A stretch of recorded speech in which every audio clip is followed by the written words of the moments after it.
अगर आप अपने साथ होने वाली नाइंसाफियों से छुटकारा हासिल करना चाहते हैं तो फिर खुद सिस्टम का हिस्सा बने और मुल्क व कौम की खिदमत करें। हुकूमत आंध्र प्रदेश की जानिब से महकमा पुलिस में रियासती सतह पर अब तक के सबसे ज्यादा तकर्रुरात किए जा रहे हैं।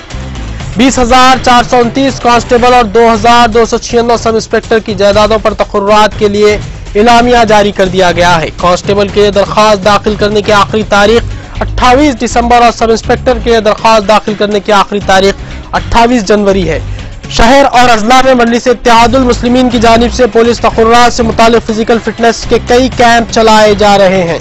मजलिस इत्तेहादुल मुस्लिमीन नौजवानों से अपील करती है कि वे सुनहरे मौके से इस्तेफादा करते हुए न सिर्फ सरकारी मुलाजिमत हासिल करें बल्कि अपना और अपनी कौम का मुस्तकबिल रोशन भी करें।